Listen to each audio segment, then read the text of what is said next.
Monsieur le général de division, inspecteur général des forces armées, Monsieur le vice-amiral, chef d'état-major particulier de Monsieur le Président de la République, Monsieur les officiers généraux, Monsieur les directeurs de service, Monsieur le colonel commandant la zone militaire numéro 1, Monsieur les commandants de zone, Monsieur les attachés de défense, chers grands anciens, très chers anciens combattants, officiers, sous-officiers, soldats, marins et aviateurs, mesdames, messieurs, personnels civils des armées, honorables invités, mesdames et messieurs, permettez-moi de rendre grâce à Dieu, le maître de destin, pour l'insigne privilège qu'il m'a accordé de vivre ce moment solennel marquant ma prise de commandement aux fonctions de chef d'état-major général des armées.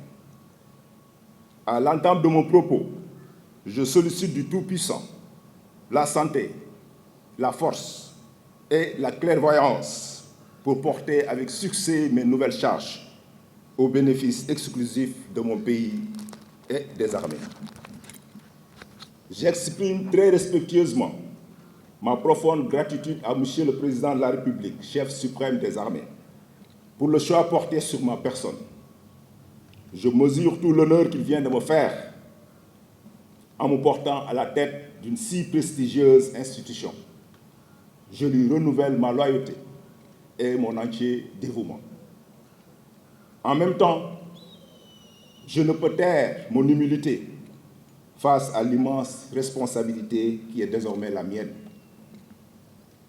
Monsieur le ministre des Forces armées, je vous remercie pour les paroles aimables que vous avez bien voulu prononcer à mon endroit.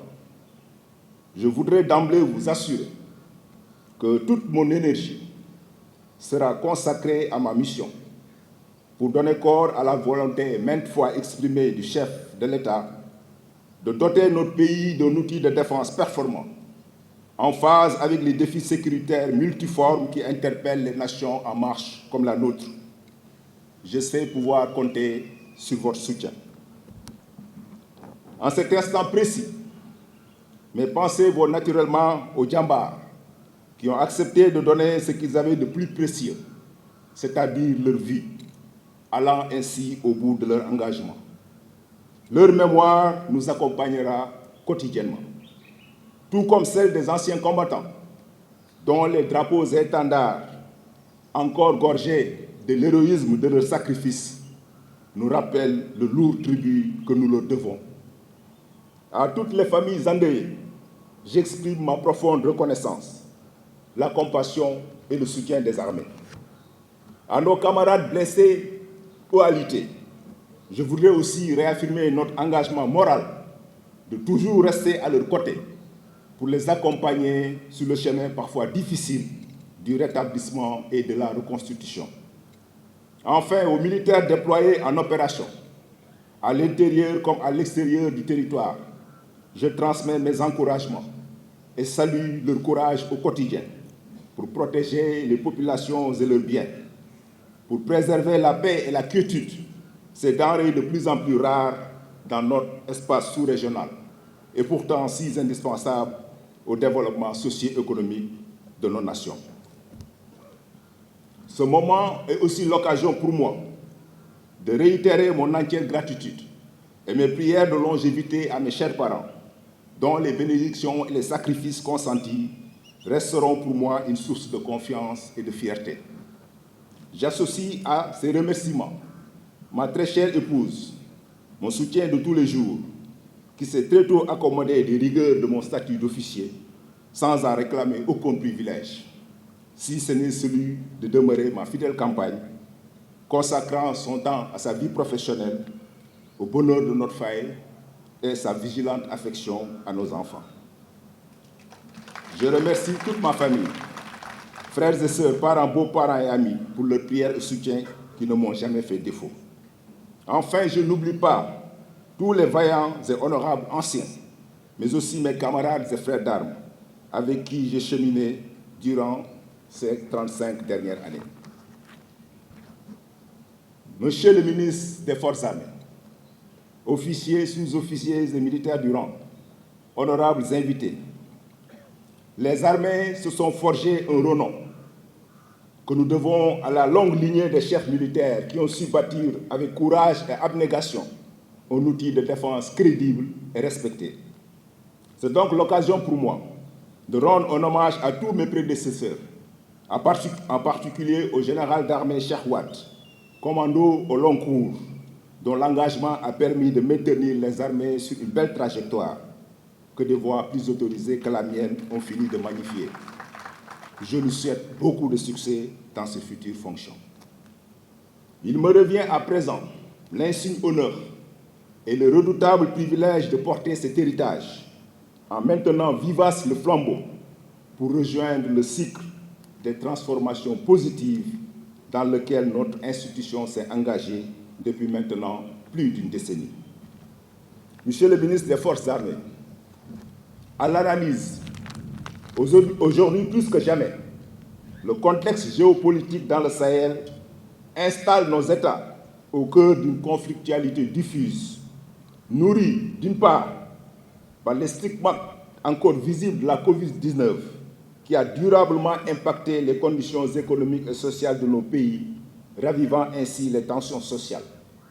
Et d'autre part, par les bouleversements induits par la guerre russo-ukrainienne en cours, annonciatrice d'un monde en gestation aux contours encore incertains.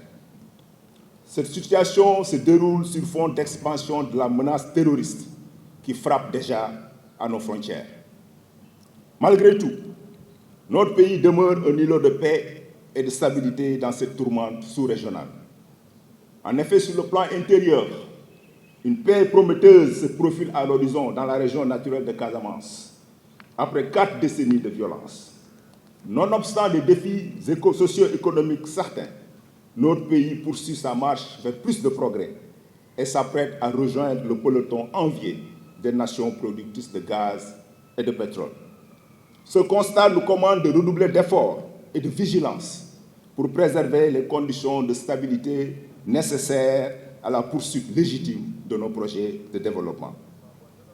Dans cette perspective, mon ambition est d'œuvrer en permanence à la consolidation d'une armée prête à l'emploi par son organisation et son sens de l'anticipation, réactive par sa flexibilité et son aptitude à circonscrire les menaces intérieures comme extérieures, et qui fondent notre ethos de soldats.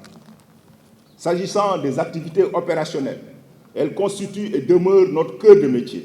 À ce titre, dans le sillage des gains opérationnels encourageants engrangés ces dernières années au sud de notre pays, la sécurisation effective et totale du sanctuaire national restera notre credo pour retrouver définitivement la paix et participer au retour à une vue normale des populations longuement éprouvées. Dans l'intervalle, la traque de l'économie criminelle du bois et de la drogue y sera menée sans répit, tout en envisageant un décentrement opérationnel rapide vers d'autres zones potentielles d'intervention. Dans la mise en œuvre de cette ambition, la Marine nationale, levier central de l'action de l'État en mer, dans un contexte marqué par le déplacement progressif du centre de l'économie nationale vers le territoire maritime, devra s'adapter rapidement aux évolutions capacitaires favorisées par ces nouvelles acquisitions, tout en poursuivant son implantation déjà prometteuse sur l'essentiel de l'espace fluvio-maritime de notre pays. Il en est de même pour l'armée de l'air, dont l'opérationnalisation imminente des nouvelles bases à Linguère, Tambacounda et Kaolack permettra une meilleure prise en compte de la défense aérienne globale du territoire et surtout l'appui multiforme aux autres composantes.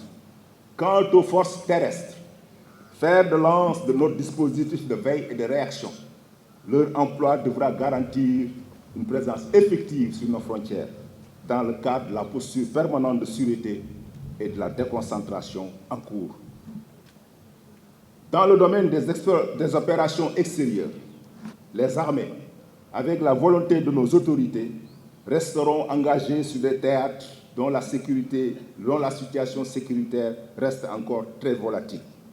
La politique de bon voisinage, la poursuite de nos intérêts stratégiques et le respect de nos options diplomatiques nous dictent encore une solidarité agissante, basée sur le principe d'une approche toujours solidaire et jamais solitaire. Mais au demeurant, la perspective d'engagement opérationnel crédible suppose la génération et la consolidation de capacités multiformes.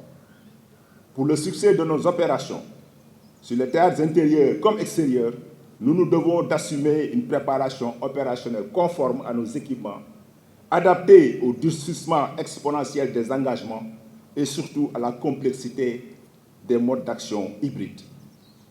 Enfin, rappelons, pour terminer avec les activités à vocation opérationnelle, que l'appui de nos partenaires extérieurs, que je magnifie au plus haut point, la coopération transfrontalière avec les pays voisins, ainsi que la complémentarité avec l'ensemble des forces de défense et de sécurité seront encouragées dans le cadre d'un dialogue ouvert et franc pour bâtir des synergies mutuellement bénéfiques. Pour ce qui est de la logistique, il convient avant tout de saluer la sollicitude du chef suprême des armées pour les importantes allocations budgétaires qui nous ont permis d'acquérir des équipements modernes et performants. La montée en puissance qualitative et quantitative de nos différents systèmes de force est aujourd'hui un fait indéniable. Cependant, il a besoin pour produire davantage d'effets d'une nouvelle culture logistique fondée sur une gestion technique rationnelle, sous-tendue par une démarche alliant à la fois expertise, pragmatisme, anticipation et esprit d'innovation de l'ordre national du Lion. Car, comme le rappelle Sun Tzu, la logistique est la ligne qui sépare l'ordre du désordre. J'engage ainsi les grands commandements et services à poursuivre leurs efforts pour ancrer dans le vécu opérationnel de nos unités un concept de soutien décentralisé, conforme à l'esprit de la déconcentration à court et à la nature des engagements modernes, si exigeants en autonomie. En tout état de cause, l'effort logistique sans précédent consenti par la nation pour combler nos gaps capacitaires n'appelle qu'un seul et unique réflexe, la préservation jalouse de notre potentiel. Monsieur le ministre des Forces armées, officiers, sous-officiers et militaires du rang, honorables invités, le bel outil de défense de notre pays, plus qu'un assemblage de systèmes d'armes et de forces, est avant tout un système d'hommes et de femmes qui font la fierté de nos concitoyens. Pour encore longtemps, ces femmes et ces hommes resteront la première richesse de nos armées. C'est pourquoi j'entends donner une impulsion vigoureuse aux ressources humaines, levier essentiel du format d'armée 2025. En adoptant une politique de formation plus cohérente, grâce aux nouvelles écoles et centres de formation déjà créés ou en cours d'édification, les armées pourront mieux satisfaire les besoins du format Horizon 2025. En outre, la valorisation prochaine du dispositif innovant de recrutement d'officiers sous contrat, coïncidant avec la réactivation du corps des officiers de réserve, permettra de disposer de compétences dans des expertises critiques. Des ressources humaines bien formées, suffisamment entraînées, physiquement prêtes à l'action, mais aussi et surtout motivées grâce à des mesures d'amélioration continue de la condition militaire, telle devra être la position permanente du curseur des armées. Sous ce registre, le pôle social des armées sera porté à son meilleur niveau de performance au bénéfice des militaires et de leurs familles, notamment dans le domaine de la santé et de l'habitat, pour ne citer que cela. Officiers, sous-officiers, soldats, marins et aviateurs, à l'évidence, décliner une ambition sur les opérations, la logistique et les ressources humaines serait vain sans un temps d'arrêt sur les valeurs qui doivent être les nôtres, en ces moments dominés par le mélange des genres et la perte de repères. Émanation de la nation sénégalaise, dont elle reflète et promeuvent le dynamisme et la diversité, les armées sont honorées de prendre part à l'œuvre de construction nationale, en parfaite symbiose avec les populations.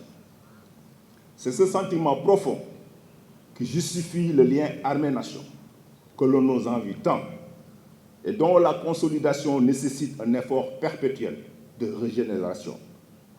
Dans ce cadre, l'heure semble propice à l'émergence de missions armées-nation de nouvelle génération, centrées sur une plus grande implication des armées dans la promotion du civisme et de la citoyenneté auprès de la jeunesse. Elle est également propice à une réflexion sur notre singularité, celle qui fait que nous portons les armes du Sénégal pour assurer sa protection et défendre sa liberté. Cette noble exigence offre beaucoup de grandeur, mais autant de servitude qu'il nous faut librement accepter pour garder intact le serment de notre sacerdoce.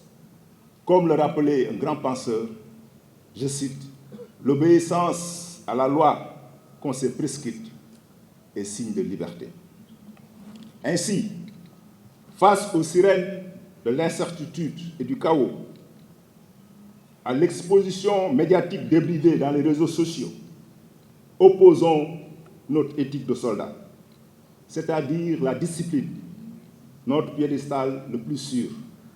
Opposons la discrétion, le devoir de réserve, la solidarité et surtout la confiance absolue en la hiérarchie. J'engage donc tous les échelons de commandement à veiller scrupuleusement aux exigences de notre sacerdoce, tout en cultivant au quotidien le culte du travail bien fait, l'équité, le mérite, le respect mutuel, l'enthousiasme et la saine camaraderie, valeurs qui fondent notre identité de soldat et à ce titre doivent demeurer des points de vigilance pour chacun et pour tous. Officiers, sous-officiers, soldats, marins et aviateurs, dans l'attente de mes orientations prioritaires qui déclineront de manière plus détaillée les prochaines étapes de notre parcours commun, je sais d'emblée pouvoir compter sur vous pour que dans un même élan, nous fassions converger toutes les trajectoires vers un seul objectif, pour un seul coup au but, comme dirait l'artillerie de campagne. Cet objectif, je le nomme le succès éternel des armées du Sénégal. Je vous réitère ma fierté et mon honneur de vous commander. Agir avec nos valeurs au cœur pour un coup au but. On nous tue, on ne nous déshonore pas.